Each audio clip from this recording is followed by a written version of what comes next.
E aí, pessoal? Eu sou o M. Renato Quintiliano. Essa é a primeira série do canal.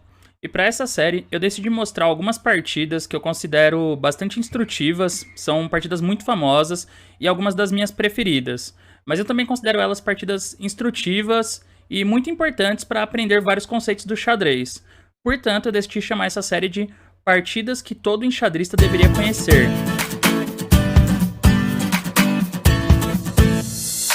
Na partida de hoje, a gente vai ver mais uma vez em ação o Ninzovic aí. O pessoal que tá acompanhando a série já vai me achar clubista, né? Vão pensar aí, pô, semana sim, semana não, tem partida do Ninzovic nessa série. Mas não é puxando sardinha não, pessoal. As partidas são interessantes. E ainda vão repetir outros jogadores também aqui na série. Mas a partida de hoje eu também gosto bastante e eu acho que no final vai ficar claro por quê. Vocês vão entender porque que eu acho essa partida bem legal. A partida Simic Ninzovic. O Simic é um jogador um pouco menos conhecido porque ele não foi campeão mundial, não foi desafiante nem nada assim, mas foi um dos melhores jogadores do mundo na década de 20 e ele deu um nome para algumas variantes de aberturas, né? Então, fazendo aí uma memória ao Friedrich Simic na Índia do Rei, a gente tem essa variante aqui, ó, com F3, que é chamada de variante Simic. E na Ninja Índia também, bispo B4, A3. Isso aqui também é a variante Simic na Ninja Índia.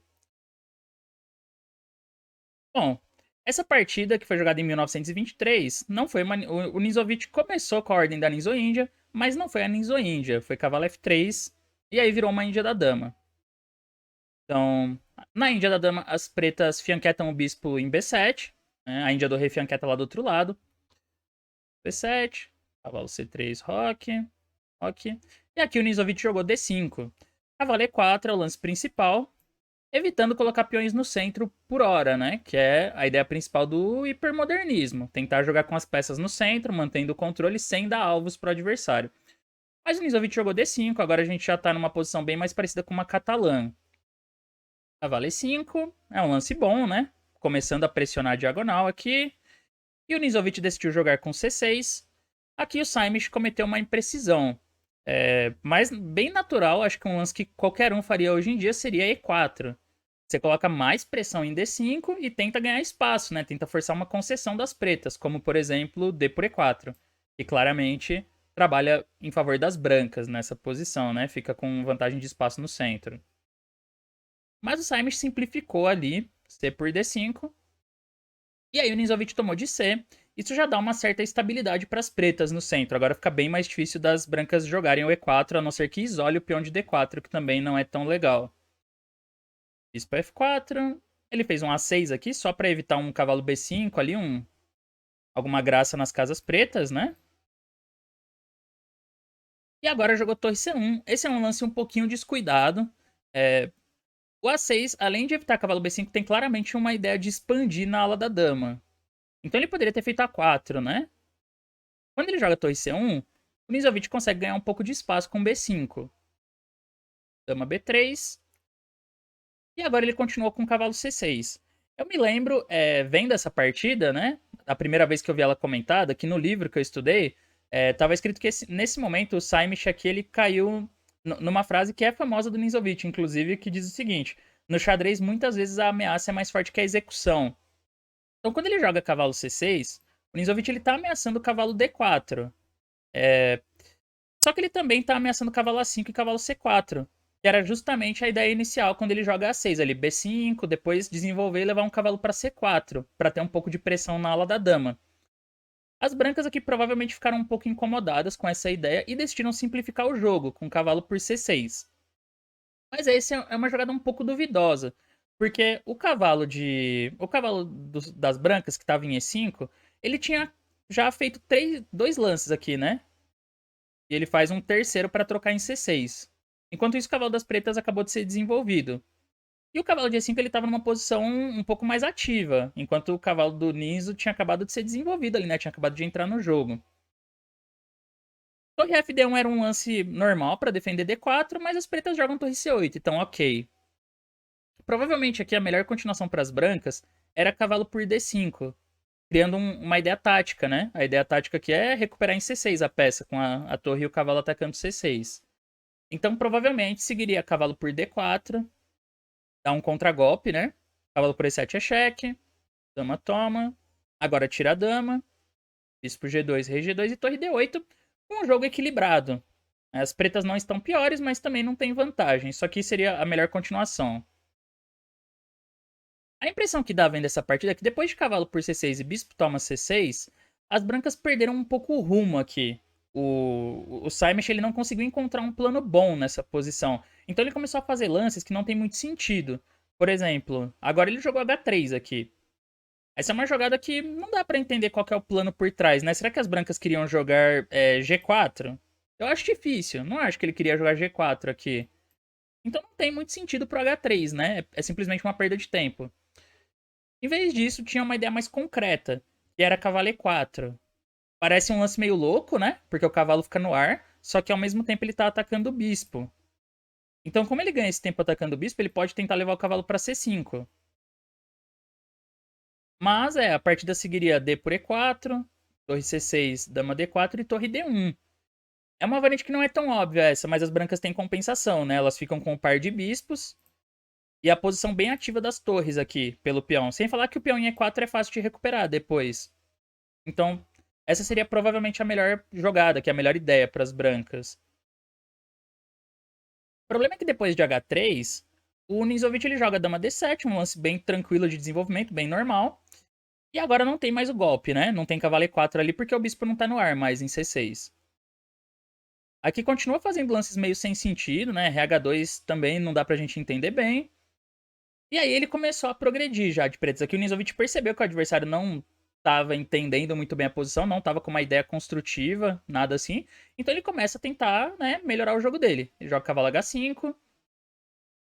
E quando o bispo volta, F5. Isso já mostra uma ideia, né? É uma ideia de jogar com F4 para tentar abrir a coluna F e explorar que o ponto D3 está mais vulnerável depois do avanço do peão de H. Então ele já está mirando no rei branco. Agora as brancas jogaram dama D1. Um lance meio passivo, mas ele tá de olho um pouco no cavalo ali ó, em H5. Ele tá meio que de olho naquele cavalo. Porém, isso permite já que as pretas melhorem significativamente a sua posição. Então, primeiro momento para vocês pensarem e tentarem descobrir como o Ninzovic jogou agora. Jogam as pretas. Ele poderia seguir com a ideia, tá? Talvez o F4 aqui fosse interessante ainda. Mas eu gosto do lance que ele fez, porque o Ninzovic melhora a pior peça dele nessa posição. A pior peça aqui das pretas é esse bispo, né? A gente pode ver que o bispo está totalmente bloqueado pelos próprios peões. Então ele joga B4. Isso força o cavalo das brancas a voltar para a casa inicial. Uma posição bem triste aqui para o cavalo, né? E o bispo ganha uma diagonal boa agora. Uma diagonal muito boa, cravando ali o ponto E2, o peão de E2.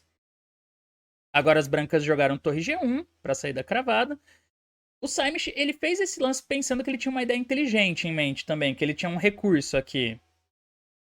Mas o Nizovic não se abalou e fez bispo D6. Outro lance que eu gosto, ele melhora o outro bispo agora, e aí o lance F4 começa a parecer já muito mais perigoso, né? Porque não vai ter como defender G3. Mas as brancas estavam contando que nessa posição teria E4. Parece que F4 era um lance mais adequado para tentar se defender, para tentar jogar de forma sólida, né? Bloqueando ali a diagonal do bispo. Mas ele jogou E4, que até parece um lance inteligente, né? Ao mesmo tempo ele pressiona o cavalo e o peão tá pressionando F5 e D5. Mas vamos ver se vocês sabem, se vocês descobrem aqui com o que as brancas não contavam, o que o Ninzovic jogou de pretas agora. Com certeza, o Ninzovic ele tava atento aqui, né? Ele tava vendo que o cavalo em H5 ia ficar no ar quando as brancas jogassem E4. Mas a ideia dele era justamente essa, era justamente atrair as brancas para esse E4. O ponto é que agora as pretas jogam F por E4 mesmo. Deixa, né, o cavalo em H5. Mas ele tem torre por F2. E do nada, a posição das pretas é muito ativa. Ele tem dois peões pela peça. Ele tem uma torre na sétima. Pressionando D2 e G2. Tem pressão na diagonal. E as peças das brancas estão completamente presas. Isso não melhora. A posição das brancas vai ficando cada vez mais presa. Então, olha só. Jogou dama G5. Torre a F8. Aí o rei saiu da diagonal ali para não ficar levando golpes em G3. Torre F5. Essa dama tem que voltar pra E3. E agora ele joga bispo D3. E já tem umas ameaças como torre E2, prendendo a dama. E também às vezes ameaça tomar em B1. Ops. Toma em B1 e tira a defesa do bispo. Afinal, se jogasse algo como dama torre E2 direto, dama B3. Apesar que bispo A4 também é duríssimo aqui, né? Bispo A4 também parece que prende essa dama. Seria ganhador também. Mas o Nizovic joga bispo D3 e ele tenta deixar essa dama presa. Aí foi torre de C1. E a gente tem essa posição. Aqui eu gostaria que vocês parassem e olhassem um pouquinho, né? Pra posição, né? Pode pausar aí o vídeo e dar uma olhada nesse diagrama. Observem como todas as peças das brancas estão presas. Todas as peças das brancas estão muito restringidas nesse momento. As torres não têm casa, não pode mexer os bispos. O rei também não parece legal que o rei volte para H2. A dama não tem nenhuma casa. Então, o Nizovic percebendo isso, ele joga aqui H6. E depois de H6, as brancas abandonaram. Quem tá acompanhando a série vai perceber uma similaridade entre essa partida e a anterior. Partida do Alekhine Ninzovic. Mas aquela partida do Alekhine Ninzovic, ela foi jogada em 1930. Ela foi jogada 7 anos depois dessa. Como vocês podem ver, essa partida é de 1923. Então, tudo bem. O Alekhine fez com o Ninzovic o que ele fez com o Simic nessa posição, mas foi muito depois. O primeiro que usou esse tema do Zug numa partida foi o Ninzovic. Essa partida é conhecida como a Imortal do Zug. Imortal do Zug Zhuang. Porque vejam que na posição das brancas, nenhum lance serve. Eu vou mostrar pra vocês as possibilidades, mas o fato é que aqui as brancas estão perdidas. Qualquer jogada que elas fizerem vai perder muito material. Então vamos examinar, né? Depois do H6. Se joga bispo C1, tira o bispo. Aí caiu o cavalo. O cavalo que tá preso na casa inicial ali, né? Então não dá. A3 seria umas pra tentar ganhar um pouquinho de liberdade, mas A5. A por B4, a B4 é a mesma coisa. Só trocou um par de peões. Você tenta jogar G4 pra atacar as torres, né? Pra atacar uma das torres. Torre F3, porque agora abriu a diagonal daquele bispo ali. Então, quando o bispo toma F3, torre H2. Se joga torre D1, torre E2 prende a dama. Se jogar alguma peça em F1 aqui, por exemplo, o bispo toma, e as pretas não podem tomar em F1, né? Então, recupera a peça e tá ganho. E por fim, o único lance que não compromete tudo é H4. Mas aí, o Ninzovic aqui jogaria RH7 ou RH8. E uma hora as brancas vão ter que fazer um lance, né? Como, por exemplo, o RH2. Só que RH2 perde porque agora tem torre F3 e esse bispo tá cravado. E ao mesmo tempo tá caindo G3 e a dama já tá presa. E enfim, cai tudo. Então essa é outra partida que eu acho bem legal. Ela é conhecida como a Imortal do Zug. Vocês podem ver que não é uma partida muito complexa, né? Não tem momentos muito críticos assim. E basicamente o Ninzovic conseguiu uma posição avassaladora, assim, né? Muito melhor por causa de imprecisões do adversário. Quando o branco começou a jogar sem plano, né? Começou a fazer lances que claramente não tinham um objetivo. Mas ele sacrificou a peça no E4. Com certeza ele não estava vendo a posição inicial, mas dá pra gente perceber que com 2 peões pela peça e uma torre tão ativa como essa, as pretas têm excelente compensação. Mas essa posição final aqui ela é bem legal mesmo. Assim como na partida anterior, que o Alekhine joga um H4 e o Ninzovic abandona, né? Nessa partida que foi 7 anos antes, o Ninzovic faz o adversário abandonar com H6, porque a gente tem um exemplo raro de posição de Zug no meio-jogo. Geralmente Zug é um tema que surge mais nos finais, quando tem poucas peças no tabuleiro. Mas aqui ele acontece no meio-jogo, porque apesar das brancas terem um monte de peças, elas não podem mexer nenhuma. E elas só têm lances de peão, e quando acabam os lances de peão, elas são obrigadas a fazer algum lance que deixa a posição perdida. Então, eu acho que essa é uma partida que todo mundo deveria conhecer, mais pelo tema do Zug, que é bem bonito. Então, é isso, pessoal. A partida de hoje curtinha, mas eu espero que vocês tenham gostado.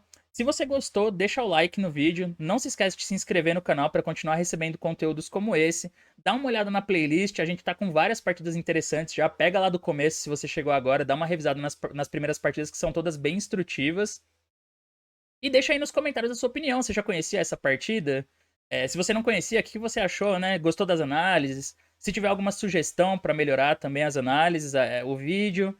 Ou se você tiver alguma sugestão de partida que você gostaria de ver na série, deixa aí nos comentários que a gente vai se falando. Então, obrigado por assistirem e até a próxima.